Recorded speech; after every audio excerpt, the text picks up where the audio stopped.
Okay, welcome back. We are 2-1 so far. Time to battle some more. 3 more games to see how we are doing over 6 games in total at top 20 Masters. And maybe even climb a bit, which is really hard at this point in the season basically. As you saw, we went like 2-1 and our place didn't change when we win or lose. Alright, that's a decent hand.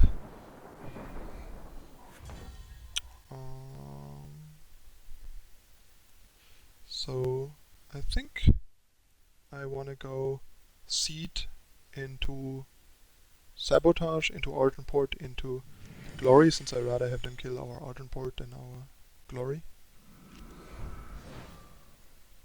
And sabotage protects them both.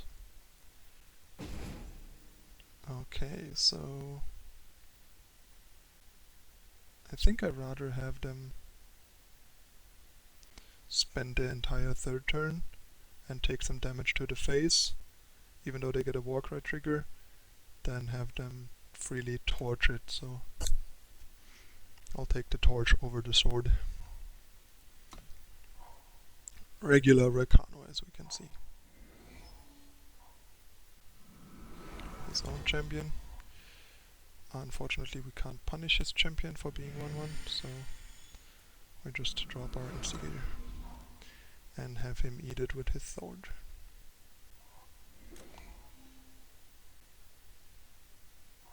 No sword. Interesting. That is definitely interesting. Did not expect that, and we are flooding pretty heavily, which is not great. But okay. Not much we can do. And now he, after all, gets to eat our champion with his sword. Also playing Righteous Fury and Silverwing in the same deck seems pretty poor, because they have pretty bad synergy with each other and they kind of accomplish the same, as in adding lifesteal and better capability of attacking into blockers, either by evading them or having quick draw and double damage. Okay, so still no extra shadow for our champion, but the champion gets to block their champion now, since, as we know, thanks to he's maybe has drawn something, because I was about to say thanks to our sabotage we know that all he has is a Righteous Fury, but it seems like he has drawn a torch or even a Finest Hour. I think I'm not gonna block if he's willing to attack here, since he knows we know his hand, so he must have drawn something. And I think we need our champion with our flood to like raise them, because otherwise we should have a hard time winning here. And yeah, given that he plays a 2-drop here, it's pretty likely that he is holding a Finest Hour, or at least a torch, probably a Finest Hour, since he has one more left in the deck for those. Oh no, he just drew another torch. Interesting. But yeah, this game is not looking very hard for us. I mean, we can trade here,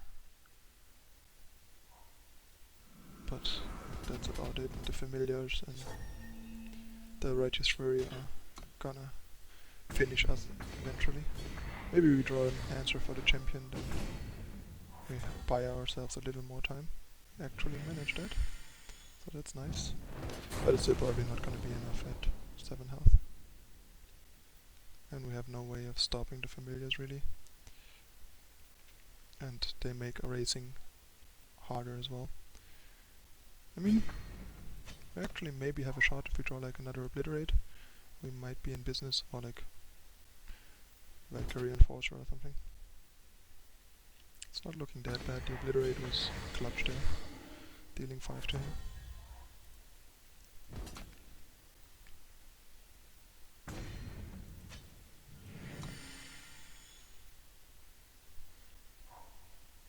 Anything like, at this point, even a torch would do a good job of helping us. It doesn't have a blocker. He has a torch. 3rd touch. Yeah, I guess that beats us then. Oh well, that was pretty close given how heavily we flooded, and him being stuck on 3 is definitely less bad for him than flooding so heavily is for us. But yeah, third torch was too much.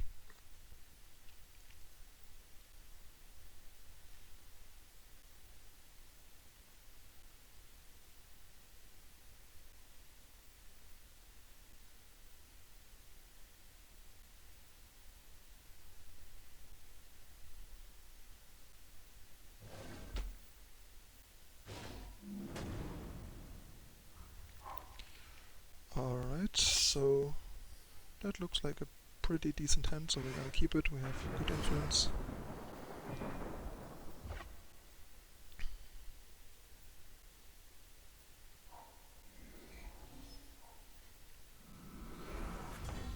Ooh, that made the hand even better, because now we can shut down this guy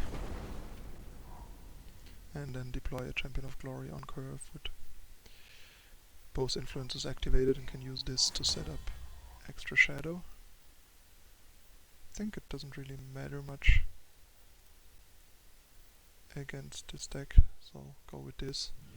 So we can do the second Justice with the Argenport banner and get on our third fire or second shadow with Seek. But yeah, we're kind of flooding again, so that's a bit annoying. Okay, so the plan here is play this, then that guy, and then Champion of Chaos, and if we don't draw fire off the top, we're gonna fetch fire with the Seek power. And we have Vanquish for potential Titan next turn, so we are in okay shape if we stop drawing power from now on. Obelisk is whatever.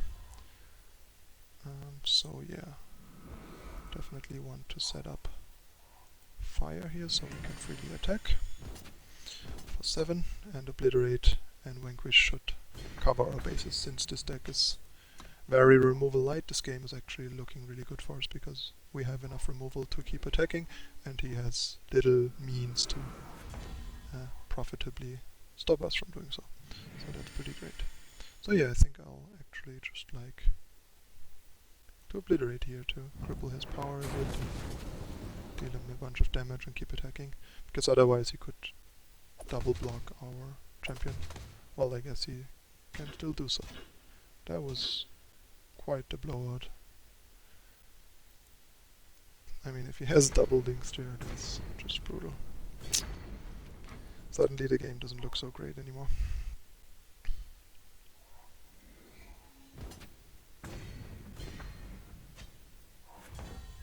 That was rough beats. Jeez. I mean, I expected him to have something there, like 1 or a Wasp, but having 2 there was a pretty big deal.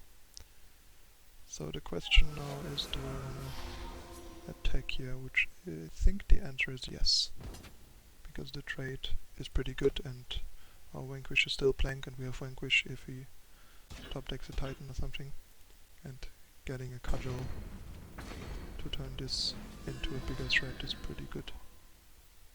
And I am not gonna use it here, just in case he draws a permafrost, and I'm not intending to block anyway if he hits the 8th power, because we can Vanquish. He doesn't even attack, so that's even better for us. Don't get why he didn't attack. I think he should have attacked there. Since he has a double block, I'll just Vanquish here, because now we are big enough to beat a Titan anyway. Titan is gonna be 7-8 and we are gonna be 6-8. And also we have a 2 turn clock, which is great. So if he doesn't draw a Wasp, we are in pretty solid shape actually. Party would also be pretty bad for us. Get another cudgel. Keep it in hand. No need to spew it here.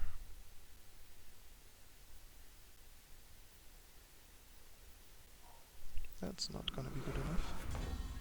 But we still keep flooding. But as long as we are winning while we are flooding, that's okay. And he's kind of flooded too. But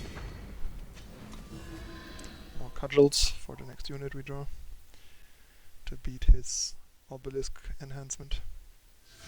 Yes, we got him.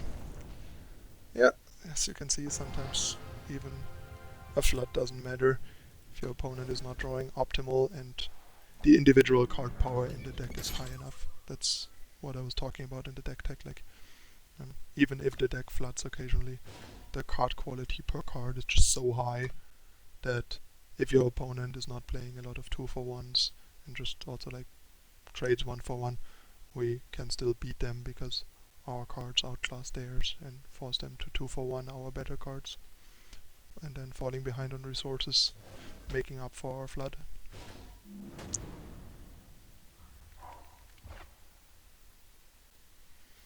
Alright, this is just a tad too awkward influence-wise, I think.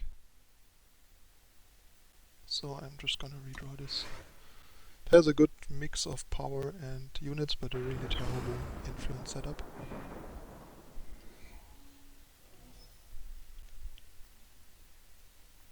And yeah, here with this hand, it is important to play Stone Scar Banner over Seed, because if we draw a sigil, we can seed into Instigator with any sigil, and if we don't, we can Seek and set up our seed undepleted if we draw like another one power card that we might want to play. Torch, Suffocate, Sabotage, another Seek, stuff like that. Another Icaria blue, maybe we can do better this time. We definitely have a pretty solid hand, so sweet. Speaking of the devil, there we go. There's the sigil off the top. And yeah, as you can see, if we would have played the seed turn 1, we wouldn't have had black for Instigator. So that was pretty important there. And I think I'm gonna attack first and see what happens. And then I think I'll play the Bailiff over the champion. Play the champion next turn.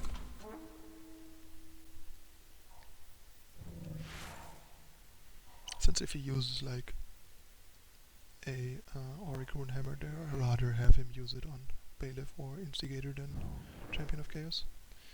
Okay, he's probably getting his Runehammer now. Okay.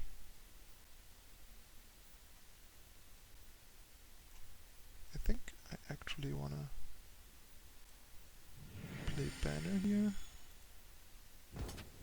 Attack with those. The question is, do I want to play a Maiden here, which would be bad against Power plus Harsh Rule.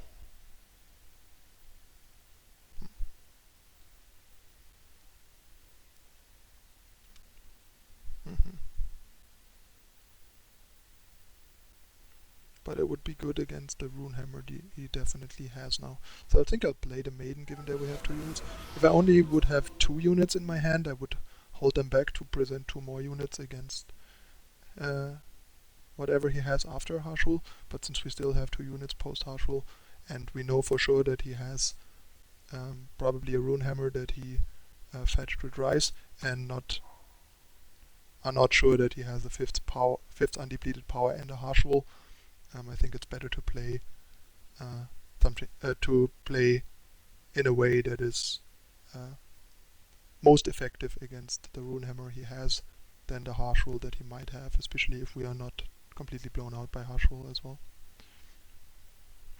But yeah, granted, if he has Harsh Rule here, the game is gonna be tough. But if he doesn't, we are actually in pretty solid shape. And if that's his play rather than even like Runehammer there, then this game, sir, is over. Like, jeez. What is he even doing? But yeah, I'm not gonna overextend here because he probably has a Harsh Rule and was just missing the 5th power and was wisdoming to find the power. So I'm just gonna hold these back, get him at a war cry, get damage in. Because at this point we are so far ahead that if he doesn't have harsh wool and just has a weapon, we are still probably gonna win, because if he weapons here, he's almost dead already. And now we can drop a champion. That is gonna eat a rune hammer, unfortunately. Yep. Maybe it would have been better to play Maiden. Or actually, yeah, Maiden, and then play Enforcer and Champion in one turn. So that's a bit frustrating that we can't play like 2 units in one turn to overload the hammer properly.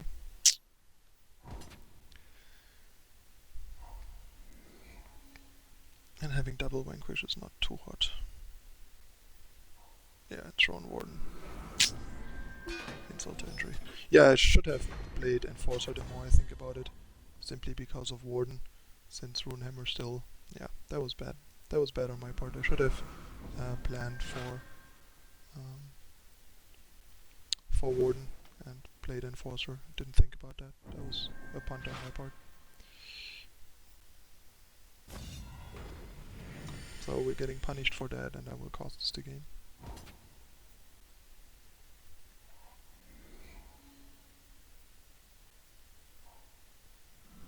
Oh, yeah, because now the weapon would be gone, and instead of the weapon gone, we just get punished left and right and lose like so many units and give him so much value for his Warden. That completely screwed over the game.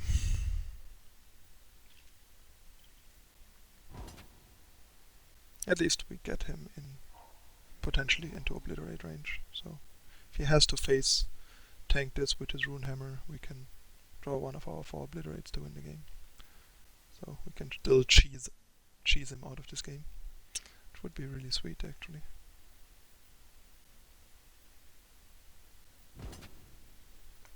Yeah, not like we're gonna block here. Feel free. Okay, he harsh rolled it away. That is not good. Especially because our Vanquish is pretty dead now. Okay, let's play that guy. Problem still is he's 1 short of Obliterate range now, so that's frustrating. Maybe we draw something to break the Aegis so we can vanquish this.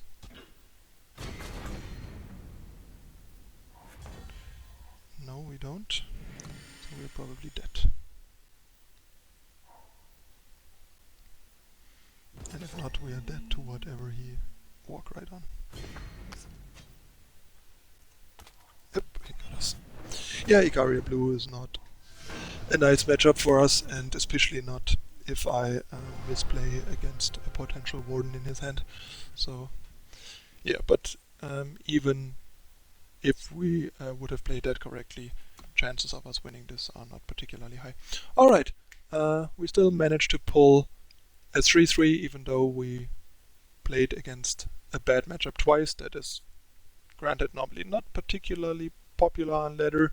It's pretty unlikely to run into 2 Icaria Blues over 6 matches, especially at like top 20 Masters. So that was definitely quite the fluke, and we did pretty well against the rest actually.